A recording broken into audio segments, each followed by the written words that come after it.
so much energetic. It's entertaining. It doesn't matter what the level of the energy is. I always enjoy when you're on the show. But I almost called you Laura just now. Is that wrong? No, but I did notice that when you introduced the show today, you said we've got a pretty good show today. Yeah. Not a great one. No. But a pretty good one. Yeah. It tied into what I was saying about pretty. It was just a segue. Yeah. Listen, Ellie. Yeah. It doesn't matter. That's what I'm talking about. Yeah. See? How are you? I'm fine, thank you. Fine, thank you. What happened? Where'd you come from all of a sudden? I don't know.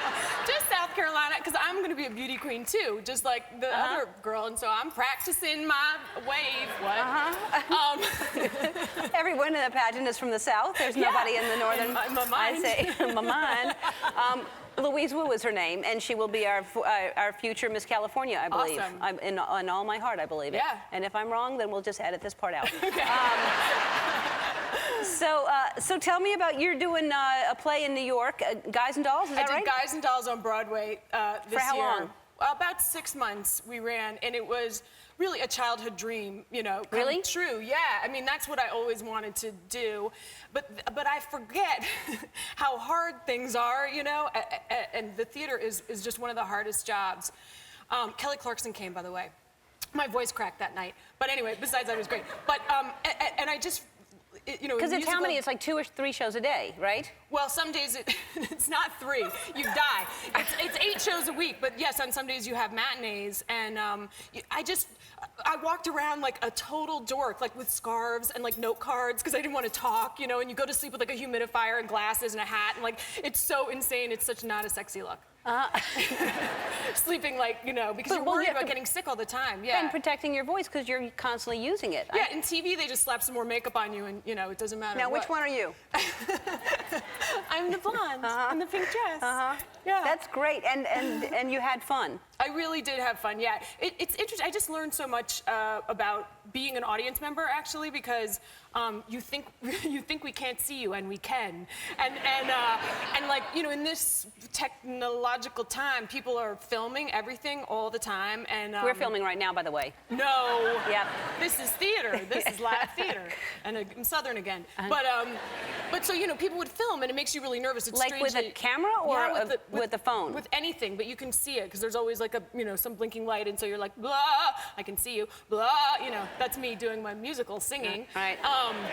And there was one night where there was a blinking light that was so distracting, and you know, I came off stage and I was like, please go get whoever that is. It's driving us all crazy. And they go down, and it was a woman who had turned 80, and it was her 80-year-old birthday pin that said happy birthday.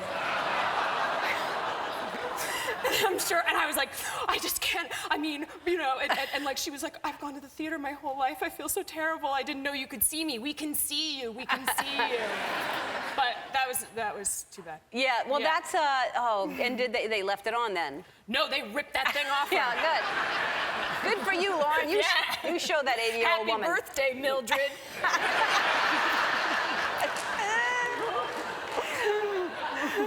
And then we didn't have an orchestra pit. The orchestra was behind us, so the crowd was even closer.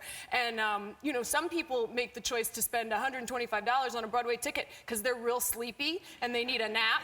And we had a lady, and I'm watching her out of the corner of my eye, and she's like, doing one of these, you know? And I was like, she's this far from just on the stage, just like this.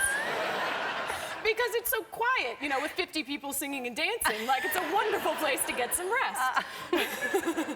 You must be relieved that you're going back to television and getting away from live audiences. Seems like a walk in the park compared. Yeah. No, but that's exciting. It was a great movie. It's going to be a great show. It's Ron Howard. Ron Howard and Brian Grazer are producing it from the movie Parenthood, which I loved. And it's really, you know, I guess it's been 2.5 years since Gilmore Girls. I mean, it feels really like it went by quickly, but this is the first thing I read that I just loved, and I really wanted to do. Oh, good. Well, we can't wait to see you back on the air because Thanks. we love you. You moved into a house, actually Portia's old house. Yeah. You bought that house. How is that house now? It's so beautiful. It's just a great house, and I just endlessly seem to be doing work on it of one kind or another. It's an older house, and so that's just what happens. But I had some TV issues, and I had to get a new TiVo box, and I don't think I felt as vulnerable in my adult life as when I had to tell the strangers what was in my TiVo so they could program it for me. And I was just like, they were like, so what do you want us to put in? And I was like, I don't really watch TV that much, Top Chef. And, you know, mainly I guess it's just like, you know, PBS stuff and Real Housewives of Atlanta. And also, you know, some documentary films, Kung Fu Panda. And I just was like, it was a terribly vulnerable day. Well, can't you TiVo your own stuff so you don't have to tell a stranger to put TiVo stuff Because in? it was a new kind, and it's HD, makes everything confusing. I don't know. Yeah, it was just, they were just being nice, you know. I mean, I'm usually more of a do-it-yourself person, but they were just like, why wouldn't you tell us? And I was like, because it's just, you know, America's Next Top Model at 24 hours a day. Yeah, and the Ellen Show probably. You want to do that? And the Ellen Show, and so you think you can dance. Right, yeah. Oh my God! Why is Kung Fu Panda here? Did you even see that it was a panda coming up behind you? I saw him at the end. Oh, darn. You didn't think I was scared enough of the panda? You're kind of disdisappointed. I was disappointed. You wanted me to really scream. I wanted you to turn and see a panda behind you. Pandas are so loving and sweet, though. Why would I be scared? Do we have a playback of that? Yeah.